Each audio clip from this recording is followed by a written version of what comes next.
से जो है सोने की चिड़िया नहीं बल्कि सोने का हाथी बनेगा। जी श्रीमान जी। तो अब आपको विचार करना है कि आप अपने लिए, अपने बच्चों के लिए कैसा भारत छोड़ना चाहते हैं।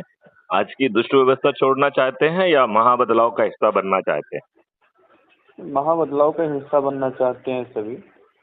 और प्रथम प्राथमिकता हमारा ये है कि जो हमारे पर्वत पठार को काट रहे हैं और जहाँ देखे कि जो अव्यवस्थाएं के साथ साथ में तो आप कर रहे हो वो करते रहो अपनी सामर्थ्य में।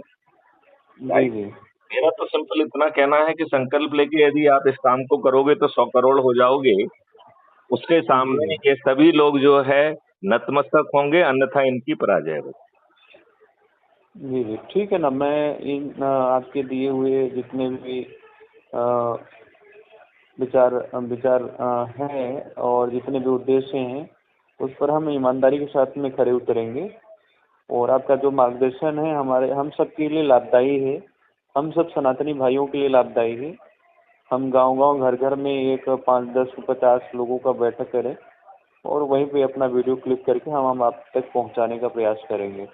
और मैं ये जानना चाह रहा था कि अगर भगवा रक्षा परिषद के माध्यम से अगर वीडियो अगर कोई बनता है या फिर हम लोग बैठ के अगर बना रहे हैं वहाँ पे क्राइम फ्री भारत का भी बोर्ड लगा है तो कोई दिक्कत तो नहीं है? नहीं नहीं, किसी में कोई दिक्कत नहीं है, बोर्ड की आवश्यकता भी नहीं।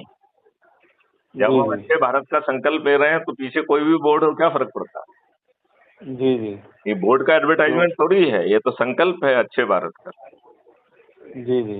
है कि नहीं। तो जी श्रीमान जी, बस क्या है कि अभी हम लोग पूरे भारत में पूरी रात रात रिपोर्टिंग लेता हूँ और जहाँ पे भी ऐसी समस्याएं आती हैं जैसे कि लव जिहाद का मैटर देखो काफ़ी बढ़ रहा है चरम मैं सीमा में। आपको ये चीज बताऊं कि जो कुछ आप कर पा रहे हैं ये कर लीजिए। 100 लोगों को जोड़कर वहां पर क्राइम फ्री भारत मिशन का कार्यालय खुलवाइए और जी जी। उस कार्यालय में आवेदन लेके हमें थाने एसपी और कलेक्टर के पास नहीं जाना होगा।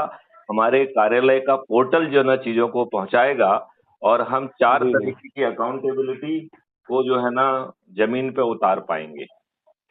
एक जी जी। नहीं, 4 तरीके की। एक लीगल अकाउंटेबिलिटी, दूसरा एडमिनिस्ट्रेटिव अकाउंटेबिलिटी, तीसरा लेजिस्लेटिव अकाउंटेबिलिटी और चौथी कॉन्स्टिट्यूशनल अकाउंटेबिलिटी।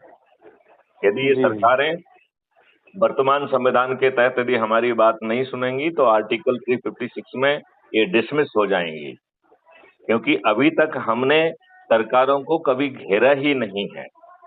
ये सरकारें जी जी। स्वच्छंद हो गई हैं, संविधान का पालन नहीं कर रही हैं, भ्रष्ट हो गई हैं, भ्रष्ट लोगों को ही टिकट देती हैं और भ्रष्ट लोगों को ही षड्यंत्रकारी जो है ना गतिविधियों के तहत जीतती हैं, दारू बांटती हैं, पैसे बांटती हैं, साड़ी बांटती हैं, मुर्गे बांटती हैं, गरीबों को वोट खरीदती हैं और गरीबों को रिप्रेजेंट नहीं करती हैं। ये सभी जी जी। अपने पार्टी के छोटे सिपाही बन जाते हैं, हमारा प्रतिनिधि कोई नहीं रहता है। जी जी। इसी के साथ इस चर्चा को हम विराम देते हैं। जय हिंद, जय जी भारत, वंदे मातरम, जय गुरुदेव।